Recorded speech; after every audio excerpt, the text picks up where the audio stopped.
মাসটা হচ্ছে নভেম্বর মাস। এই মাসটি আমাদের কাছে অত্যন্ত গুরুত্বপূর্ণ, কারণ এই মাসে 7 নভেম্বরে 50 বছর আগে আমাদের এখানে একটা সিপাহী জনতা বিপ্লব হয়েছিল। সেই বিপ্লবের মধ্য দিয়ে আমাদের দলের প্রতিষ্ঠাতা, আধুনিক বাংলাদেশের রূপকার, স্থপতি, স্বাধীনতার ঘোষক শহীদ প্রেসিডেন্ট জিয়া রহমানের রাজনীতিতে পদার্পণ করেছিলেন। এই মাসটা আমরা সবসময় আপনার অত্যন্ত গুরুত্বপূর্ণ ভাবে দেখতে চাই। এবার আরো বেশি করে গুরুত্বপূর্ণ দেখতে চাই, 50 বছর পূর্তি হয়েছে ওই দিনটি। এই কারণে বলছি যে শহীদ প্রেসিডেন্ট জিয়া রহমান আসার পরেই বাংলাদেশে কিন্তু পুরো চেহারা বদলে গিয়েছিল। আমরা নতুন একটা বাংলাদেশ দেখতে পেয়েছিলাম। আজকে যে সংস্কারের কথা বলা হচ্ছে, সেই সংস্কারের শুরুটা কিন্তু শহীদ প্রেসিডেন্ট জিয়া রহমানের হাত দিয়েই। তিনি একদলীয় শাসন ব্যবস্থা 22 সাল থেকে বহুদলীয় সংস্কারের ব্যবস্থা গিয়েছিলেন, গণতান্ত্রিক একটা ব্যবস্থা গিয়েছিলেন। তিনি গণমাধ্যমের পূর্ণ স্বাধীনতা দিয়েছিলেন, স্বাধীনতার পূর্ণ বিচার বিভাগের পূর্ণ স্বাধীনতা দিয়েছিলেন, অর্থাৎ পূর্ণ গণতান্ত্রিক ব্যবস্থা গিয়েছিলেন। তার সময় কিন্তু আমাদের অর্থনৈতিক ক্ষেত্রেও সম্পূর্ণ নতুন সংস্কার নিয়ে নতুন কাজ শুরু হয়। একটা বদ্ধ অর্থনীতি থেকে আমরা একটা উন্মুক্ত অর্থনীতি, ফ্রি মার্কেট ইকোনমি থেকে উপস্থিত হয়েছিলাম। তার নেতৃত্বে বাংলাদেশ মাত্র 3.5 বছরের মধ্যে অনেক দূর এগিয়ে গিয়েছিল। দেশের Begum Khaleda Zia president form of government থেকে পার্লামেন্টারি ফর্ম অফ গভর্নমেন্টে নিয়ে এসেছিলেন। এই বিষয়গুলো আমাদের বলা দরকার, এই জন্যে যে আজকে একটা অত্যন্ত পরিকল্পিত প্রচারণা চলছে যে বিএনপি সংস্কার চায় না, বিএনপি সংস্কার বিরোধী।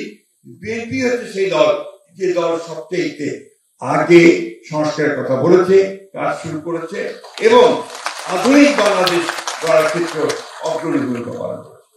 আমি ধন্যবাদ জানাতে চাই আজকে আমাদের মিলাদ স্যারকে এবং আমাদের সহকারী সাহেব খানকে, তারা এই নতুন যে গেটওয়ে, আপনার ডিজিটাল গেটওয়ে ব্যাপারে উদ্যোগ নিয়ে তারা কাজটি শুরু করেছেন অনেক আগে, বেশ আগে। এটা লেট দেন নেভার, শেষ পর্যন্ত এটা আপনার চেহারা দেখতে পেল। সেই জন্য আমি আন্তরিকভাবে তাদেরকে অভিনন্দন জানাই। একটা কথা কি যে আমাদের জেনারেশন, যেটা কিছুক্ষণ আগে দাদা বলেছেন, আমাদের জেনারেশন আমরা কিন্তু কিছুটা এই নতুন প্রযুক্তিতে অশিক্ষিত জেনারেশন। আমার নাতি আমার চেয়ে অনেক ভালো জানি আপনার কিভাবে আপনারা এসব চালাতে হয়। এটা বাস্তবতা, আমার বিশ্বাস আমাদের যারা আপনারা একেবারে নতুন প্রজন্ম যারা আসছেন তারা এই ব্যাপার থেকে আরো অনেক আন্তরিক ভাবে নেবেন, তারা এটাকে অনেক বেশি করে মানুষের কাছে, আমাদের জনগণের কাছে ছড়িয়ে দেবেন। যুগটাই হচ্ছে আপনার প্রযুক্তির যুগ। ফোর্থ রেভলিউশনের পরে এখন আপনার কোনো উপায় নেই যে আপনি এটাকে বাদ দিয়ে নতুন ভাবে যাবেন। সুতরাং আমাদের সকলের দায়িত্ব, বিশেষ করে দায়িত্ব, এটাকে অতি দ্রুত রপ্ত করে তার মাধ্যমে আমাদেরকে সামনের দিকে এগিয়ে যাওয়ার কাজটা করা। আমরা কথা বলতাম দ্বিধা নেই, যে ক্ষেত্রে আমরা কিছুটা পিছিয়ে আছি। আমি অনুরোধ করবো আমার দলের সর্বক্ষেত্রে নেতা নেতৃবর্গকে যে আপনারা নিজেরা উদ্যোগ নিয়ে ডিজিটালি যেন আমরা সামনের দিকে এই প্রযুক্তি, আইটি প্রযুক্তির ক্ষেত্রে আমরা এগিয়ে যেতে পারি, তার জন্য আমরা উদ্যোগ নেব। আমি একটা কথা আমাদের খুব পরিষ্কার করে বলি, কিন্তু ওই যে মনে করবেন না। ধরেন আমাদের